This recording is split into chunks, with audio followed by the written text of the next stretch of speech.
और ये ज्ञान फैलता है हर जगह, जगह जगह लाखों करोड़ों आदमियों में ज्ञान फैलता है। इसलिए बहुत बहुत मैं धन्यवाद देता हूं दिनेश गुरु जी आपको कि आप इसी प्रकार के काम करते रहें, धर्म के काम करते रहें।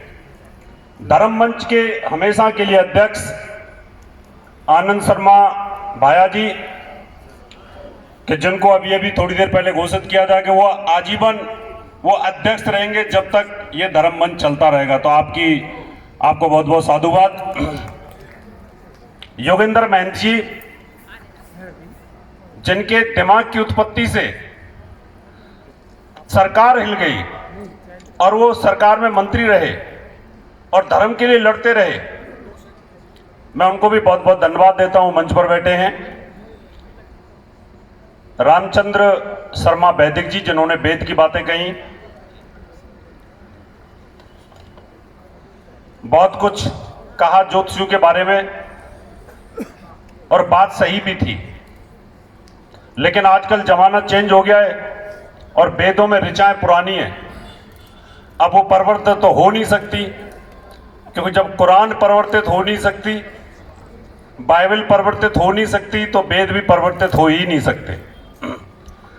इसलिए पहले वेदों में क्या था कि ब्राह्मण का आशीर्वाद लेने के लिए ही ब्राह्मण के पास लोग जाते थे, श्रद्धा के तौर पे कोई दूध ले गया, कोई चावल ले गया, कोई गाय दे के आ गया, दान से उसका गुजारा चलता था और वो समाज को हमेशा ऊंचाइयों पर लेके चलता था।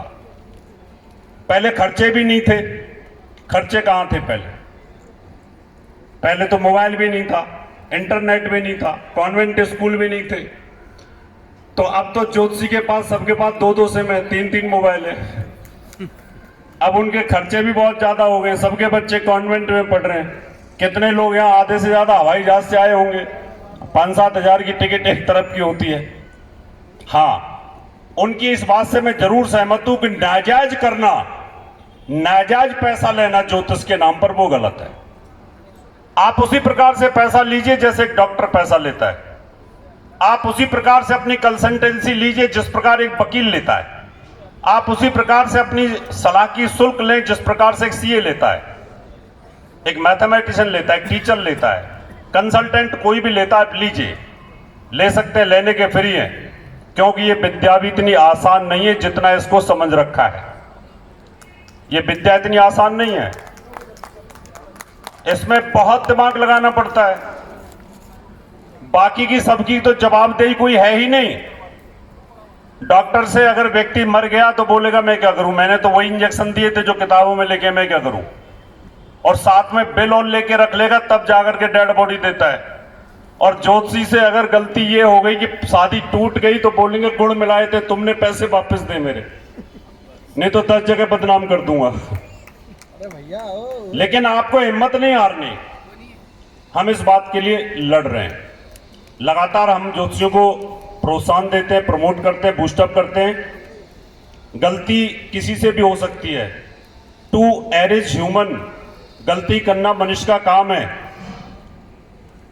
भगवान भी गलती कर सकते हैं, उनसे भी गलतियां हो सकती हैं। जो इस शरीर के अंदर आया, पंच तत्व के शरीर में अगर आ गया और उसने अवतार भी ले लिया तो गलती उनसे भी हो सकती है।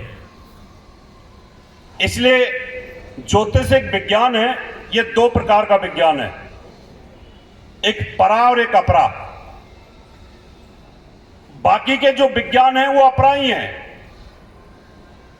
उनको आप देख सकते हैं, विजिबल हैं, इफेक्टिव हैं। अभी मैं यहां से बोल रहा हूं इस माइक के माध्यम से, ये आवाज को बढ़ा रहा है। लेकिन ज्योतिष के अंदर हमारा जो ब्रेन है वो 9 ग्रहों के साथ अटैच्ड है। इस समय कौन सा ग्रह पृथ्वी से दूर चला गया, आपकी कुंडली में, आपकी कुंडली से, आपकी राशि से, आपकी लगन से कहां चला गया, वो ज्योतिषी कैलकुलेट करके बताता है। ज्योतिष खराब नहीं है, हम बताने वालों से गलती हो सकती है। कितनी बार जब क्लास के अंदर कॉपी जांचते हैं टीचर, तो उनसे भी गलत नंबर की गलत मार्किंग हो जाती है, दोबारा रीचेकिंग कराई जाती है तो बच्चा पास हो जाता है। कितने इंजीनियर पुल बनाते हैं, निर्माण करते हैं, पुल टूट जाता है, उनके पास कोई लायबिलिटीज नहीं है। इसलिए ज्योतिष एक पवित्र विज्ञान है और इसको पवित्र बनाने की जरूरत है आप लोगों को। इन सम्मेलनों का मतलब यही होता है कि आप यहां पे आए। अभी यहां पैर की रेखाओं के एक्सपर्ट बैठे हुए हैं, थंब इंप्रेशन के एक्सपर्ट बैठे हुए हैं, प्रश्न ज्योतिष के एक्सपर्ट बैठे हुए हैं, टैरो के एक्सपर्ट बैठे हुए हैं, वास्तु के एक्सपर्ट बैठे हुए हैं। कितनी विद्याएं, अगर आप इनमें से किसी एक की मास्टरी कर लो, एक की पीएचडी कर लो, तो आप यहां से तुरंत बता सकते हैं। ऐसे ऐसे बहुत सारे ज्योतिषीय माथे की रेखाएं देख करके आपकी डेट ऑफ बर्थ, जन्म समय, जन्म कुंडली बता देते हैं। लेकिन इन सम्मेलनों का एक फायदा है कि जितने भी विद्वान यहां बैठे और जितने भी धर्म मंच के ऊपर विद्वान बैठे हैं, अपनी अपनी बातों को एक एक सूत्र भी अगर आप यहां पर देके जाते हैं तो निश्चित तौर पर सभी को लाभ मिलता है और वो फैलती चली जाती है। क्योंकि हमारा शास्त्र श्रुति और स्मृति के ऊपर चलता रहा और अभी भी इसका लिखित में कहीं कोई बहुत बड़ा, कोई भी जितने भी सूत्र कम ही लिख पाते हैं। सॉफ्टवेयर बन गए लेकिन उनमें कहीं लिखा पढ़ी बहुत कम हो पाती है।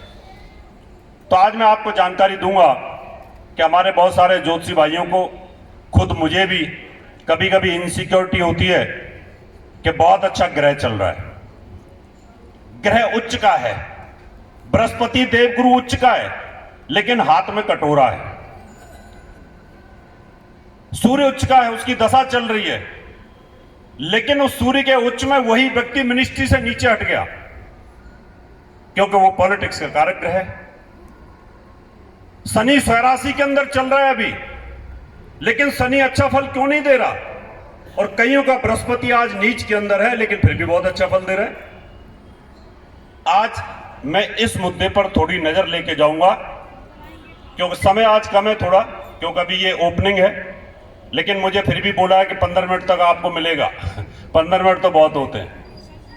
इसलिए मैं आज आपको बताऊंगा कि अगर आप ऐसे द्वंद्व में फंसते हैं, आप ये देख लीजिए कि इसका ग्रह उच्च का है, स्वराशि का है, मित्र राशि में है, केंद्र में अच्छी स्थिति में है, फिर भी इस व्यक्ति को अच्छा फल क्यों नहीं मिल रहा? तो आपका दिमाग तुरंत क्लिक कर जाना चाहिए। बाकी की जो और कुंडलियां होती हैं, 16 कुंडलियां होती हैं, D16 जो चार्ट होते हैं, उनमें आपको शिफ्ट कर जाना चाहिए। उनमें होता है मेन सबसे ज्यादा नवांश कुंडली। आज मैं नवांश के ऊपर से थोड़ा सा रहस्य के ऊपर पर्दा हटाऊंगा और फिर कल जो भी आप पूछना चाहेंगे कल मैं उस पर भी बताऊंगा आपको कि नवांश कुंडली कैसे काम करती है। और नवांश कुंडली पर आप देखते ही तुरंत बता सकते हैं कि ग्रह की डिग्री देखिए और आप तुरंत बता देंगे कि आपका यह ग्रह वर्गोत्तम है, ये ग्रह आपका नवांश में नीच में चला गया, ये ग्रह आपका इतनी अच्छा फल नहीं दे पाएगा। तो नवांश कुंडली के रहस्य को आज मैं समझाऊंगा। और नवांश कुंडली के अंदर इसको अगर आप बहुत अच्छे से समझ गए तो फिर आपको फलादेश में बहुत आसानी हो जाएगी। आप ऐसे समझ सकते हैं कि एक लगन है, ये लगन का खाना है, ये 30 डिग्री का होता है। 30 डिग्री का लगन का खाना है, इसके 9 हिस्से कर दीजिए तो नवांश कुंडली बनेगी। अगर इसके 9 हिस्से करता हूं तो 3 डिग्री 20 कला का एक हिस्सा बनता है। 3 डिग्री 20 कला का एक हिस्सा, 3 डिग्री 20 कला का एक हिस्सा यानी 640 तक, फिर 3 डिग्री 20 कला एक हिस्सा यानी 10 डिग्री तक। अब कोई ग्रह मान लो उच्च का चल रहा है लगन के अंदर, हम देवगुरु बृहस्पति की बात करते हैं, बृहस्पति लगन में है और कर्क लगन के अंदर वो बैठा हुआ है। कर्क लगन के अंदर बैठा हुआ है, 3 डिग्री 20 कला तक वो प्लेनेट अगर है 0 से 3 डिग्री के बीच में, तो वो ग्रह वर्गोत्तम हो जाएगा। चर लगन हो 1 4 7 10, ध्यान कर ले, चर लगन हो 1 4 7 10 और 3 डिग्री 20 कला, 0 से 3 डिग्री 20 कला तक अगर वो ग्रह है तो समझ जाओ कि इसका ग्रह नवांश कुंडली में वर्गोत्तम है और ये ग्रह बहुत अच्छा फल देने वाला है। लेकिन यही आगे शिफ्ट हो जाए प्लेनेट, यानी मेष लगन के अंदर पहला नवांश मेष से ही होगा शुरू। अब कर्क लगन है, कर्क लगन का नवांश है, अभी मान लो दूसरा नवांश हमने ले लिया, दूसरा नवांश वृष का आ गया मेष लगन के अंदर और बृहस्पति की 5 डिग्री है। 5 डिग्री का बृहस्पति बृहस्पति का नवांश हो गया, यानी शुक्र के साथ उसका तालमेल नहीं है।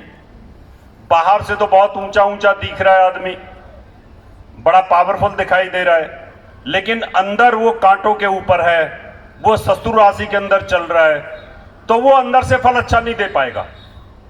तो चाणक्य ने कहा है कि 4 प्रकार के लोग होते हैं। एक वो लोग जो बाहर से बहुत खूबसूरत होते हैं लेकिन अंदर से बड़े कड़वे होते हैं, जाल बुनते रहते हैं मकड़ी की तरह। कुछ लोग ऐसे होते हैं बाहर से बहुत काले होते हैं लेकिन अंदर से बहुत साफ होते हैं, प्योर हार्टेड होते हैं। और उनका कुछ लोग बाहर से बहुत गोरे होते हैं और अंदर से भी बहुत गोरे होते हैं, उनका कोई मुकाबला नहीं। और कुछ लोग बाहर से भी काले होते हैं और अंदर से भी काले होते हैं। तो 4 प्रकार के लोग नवांश कुंडली के अंदर भी आपको इसी प्रकार से देखना है। अभी मान लो 6 डिग्री 40 क्लास से आगे चलाता है लगन, आपका 60 डिग्री पे हो गया, 7.5 डिग्री पर हो गया, वहां पर वो मिथुन का नवांश आ जाएगा मैं इस लगन में। अब मिथुन का नवांश आ गया, प्लेनेट उच्च का है, लेकिन उस डिग्री के हिसाब से अगर उसको देखा जाए तो वो मिथुन राशि के नवांश में है, वहां पर भी शत्रु नवांश में है, इसलिए वहां पर भी अच्छा फल नहीं देगा।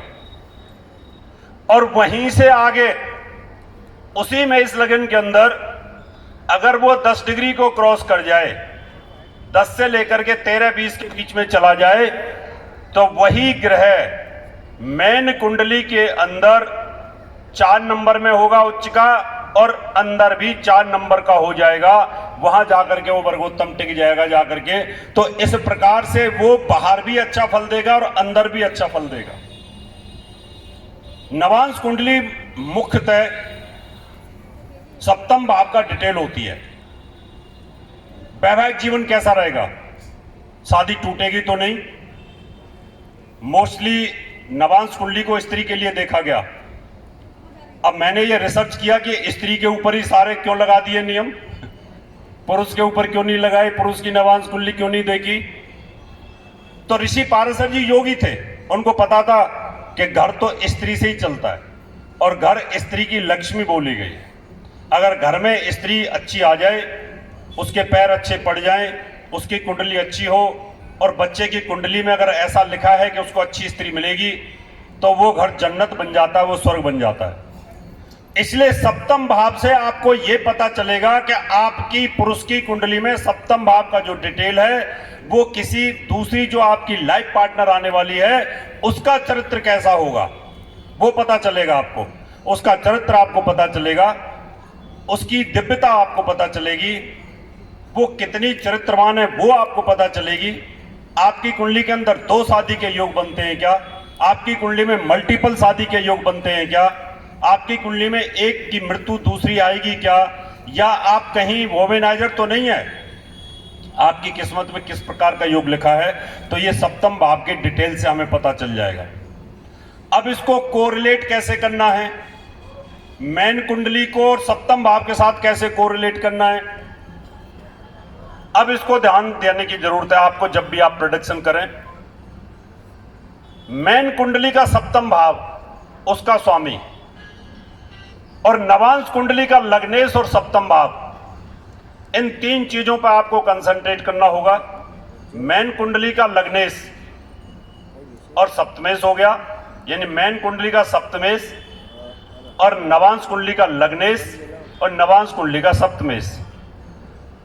अगर ये शुभ प्रभाव में है और इनका आपस में एक्सचेंज भी आपको देखना पड़ेगा। ये नवांश कुंडली है, इस नवांश कुंडली का सप्तमेश अगर 6-8-12 में है, इस नवांश कुंडली का लग्नेश 6-8-12 में, नवांश कुंडली का लग्नेश 6-8-12 में है, और नवांश कुंडली का 6-8-12 का स्वामी और मेन कुंडली में अगर सप्तमेश हो जाए या सप्तम भाव में बैठा हो, तो ऐसे व्यक्ति का वैवाहिक जीवन सफल नहीं होता। नवांश कुंडली में सूर्य और बुध अगर इकट्ठे बैठे तो 2 शादी होती हैं, एक्स्ट्रा मैरिटल अफेयर्स होता है पक्का, ऐसा व्यक्ति इलीगल 2 पत्नी रखने का योग बनता है। क्यों कि सप्तम भाव को हमने 9 हिस्सों में डिटेल कर रखा है। जैसे लगन के 9 हिस्से बताए, ऐसे नवांश कुंडली में सप्तम भाव के भी 9 हिस्से मैंने कर दिए। तो 12 भाव होते हैं, 12 भावों के अगर मैं 9 हिस्से करता हूं तो 12 9 108, तो 108 नवांश होते हैं। 108 नवांशों में सप्तम भाव पर जब हम चलते हैं तो सप्तम भाव के अंदर जिस पुरुष की कुंडली में या जिस स्त्री की कुंडली में वर्गोत्तम ग्रह आ जाए तो उसकी किस्मत जन्नत बन जाती है। उसको पत्नी इतनी सुंदर मिलेगी, इतनी भाग्यशाली मिलेगी। अगर वो वक्त से पहले किसी कारण उस व्यक्ति की मृत्यु भी अगर हो गई तो वो कभी दूसरी शादी नहीं करेगी। उसका चरित्र इतना अच्छा रहेगा, उसकी संतान बहुत अच्छी रहेगी। इसी प्रकार से बहुत सारे लोग होते हैं जिनका चरित्र खराब रहता है। नवांश कुंडली के अंदर मेष नवांश आ जाए और वृश्चिक का नवांश आ जाए, नवांश कुंडली के अंदर मेष राशि आ जाए या वृश्चिक राशि आ जाए और उसमें शुक्र बैठा और सप्तम भाव को देखता हो, तो फिर ऐसा व्यक्ति का चरित्र जो होता है वो डाउटफुल हो जाता है। वहां पर आपको अवॉइड कर देना चाहिए। सप्तम भाव का स्वामी नवांश कुंडली में नीच हो जाए, अस्त हो जाए, पाप प्रभाव में आ जाए, तो ऐसी कुंडलियों को अवॉइड कर देना चाहिए कि वहां पर लड़का या लड़की की कुंडली दोनों ही कहीं ना कहीं वफादारी में नहीं हो सकती, उनकी लॉन्गेविटी हो नहीं सकती, उनका वैवाहिक जीवन लंबे समय तक नहीं चल पाता है। इसलिए इस प्रकार से आपको देखना है। अब ये तो मैंने सिर्फ सप्तम का डिटेल बताया, इसी प्रकार से आप इसको द्वितीय भाव के साथ लिंक कर सकते हैं। इसमें आप ये भी देख सकते हैं कि व्यक्ति का जो चरित्रहीनता है वो किस तरह की है। कोई जघन्य तो नहीं, कोई पाशविक योग तो नहीं है, कहीं ऐसा तो नहीं कि दूसरी स्त्री लाके खड़ी कर दे, ऐसा तो नहीं कि कहीं किसी को हत्या कर दे, किसी को मार दे, ये भी पता लगेगा। तीसरे भाव का डिटेल 3, उसके भी 9 नवांश होते हैं। उन तीनों नवांशों को उनको दृष्टांत कुंडली वैसे बनती है, लेकिन 9 हिस्सों को अगर सप्तम के साथ 9 हिस्सों को भी अगर आप लिंक करोगे तो आपको ये पता चल जाएगा कि जो स्त्री आने वाली है उसका कहीं देवर के साथ कोई लिंक नहीं, कहीं देवरानी के साथ किसी पुरुष का कोई लिंक तो नहीं बनता। इस प्रकार से भी वहां पर आपको पता चलेगा। बहुत डेप्थ में है ये, बहुत गहराई के अंदर है। जब मुझे आगे समय मिलेगा मैं इसकी पूरी जानकारी आपको दूंगा। आज मेरा उद्देश्य सिर्फ ये था कि आपको कम समय के अंदर ये जानकारी दे दूं कि अगर आपको फलादेश करने में किसी प्रकार की कोई दिक्कत आती है तो यहां पर शेयर करना चाहिए, सभी को शेयर करना चाहिए। और जो एक्सपर्ट हैं, जैसे चोपड़ा जी ने कहा कि वो लाल किताब करते हैं, कुमार जी हैं यहाँ पर वो लाल किताब करते हैं, अगर कोई उपाय आप लोग बताते हैं तो उन उपायों से ये सब लोग यहां से लेके जा सकते हैं। पूर्ण कोई नहीं होता। अगर मैं कहूँ मैं पूर्ण हूं, बिल्कुल भी पूर्ण नहीं होता, क्योंकि हर आदमी को कहीं ना कहीं जितना पढ़ता चला जाता है उतनी पढ़ते उखड़ती चली जाती है ज्योतिष के अंदर। ज्योतिष का कोई एंड नहीं है। ज्योतिष एक विज्ञान है। कितना गैस कर सकते हो, कितना आइडिया आप लगा सकते हो, कितना अंतरिक्ष में रमण कर सकते हो, कितना गोचर में रमण कर सकते हो, कितना ऊपर से ला सकते हो, वही आप ज्योतिषी हैं। कुंडली तो आपका कैलकुलेशन आपके पास आ गई, और कैलकुलेशन के बाद ग्रह की डिग्री, ग्रह की अवस्था क्या है। कई बार अभी मैंने एक जलंधर सम्मेलन में भी बताया था, क्योंकि मैं उसको रिपीट नहीं करना चाहता। अगर कहोगे तो मैं दोबारा रिपीट कर दूंगा। मैंने वहां ये बताया था ग्रह स्वराशि के अंदर भी है, ग्रह उच्च का भी है, लेकिन फिर भी फल नहीं देता। हो सकता है वो स्वप्न अवस्था में हो सकता है वो शयन अवस्था में हो सकता है वो नेत्रपाणी अवस्था में हो सकता है वो शवावस्था में हो, निद्रावस्था में हो, कौन सी अवस्था में है। तो ज्योतिष को बहुत गहराइयों में ले जाने की जरूरत है। इन सम्मेलनों में सिर्फ एक ही फायदा होता है कि आप ज्यादा गहराई की बातें यहाँ पे रखें और यहाँ से लेकर के जाएं, और फिर भी कोई दिक्कत आती हो तो नेक्स्ट सम्मेलन में अपने प्रश्न तैयार रखें। जो विद्वान यहाँ पर बैठते हैं, मंच के ऊपर बैठते हैं, अब ये मंच पे बैठते हैं तो हम लोगों से तो थोड़े ज्यादा ही जानते हैं। ये नियम है कि भाई मंच उसी को मिलता है कि मंचासीन वही होता है जिसको नॉलेज थोड़ी सी ज्यादा होती है। तो हम इनके सामने क्वेश्चन रख सकते हैं कि भाई बताइए कि ये क्या प्रॉब्लम हो सकती है, और हमें इसमें कोई झिझक, ऊंच नीच बिल्कुल नहीं होनी चाहिए। इसलिए मैं आप लोगों से, अगर कल दिनेश गुरुजी ने टाइम दिया और कोई टॉपिक रहा कल का, आज का तो सिर्फ धन्यवाद टॉपिक है, इसलिए दिनेश गुरुजी आपको बहुत बहुत धन्यवाद। आप वाकई एक दिव्य आत्मा है। मैं आपको बहुत बहुत साधुवाद देता हूँ, धन्यवाद देता हूँ। इतना शानदार प्रोग्राम आपका आज ही सफल हो गया, कल तो और ज्यादा सफल हो जाएगा। बहुत बहुत धन्यवाद आप सबका, ध्यान से सुना। और जो कल कोई टॉपिक अगर आप दोगे, आपको लगता है कि इस टॉपिक में बोलना चाहिए, आपके दिमाग में आता है कि हमें ज्योतिष में प्रोडिक्शन करने में ये प्रॉब्लम आती है, ये दिक्कत आती है।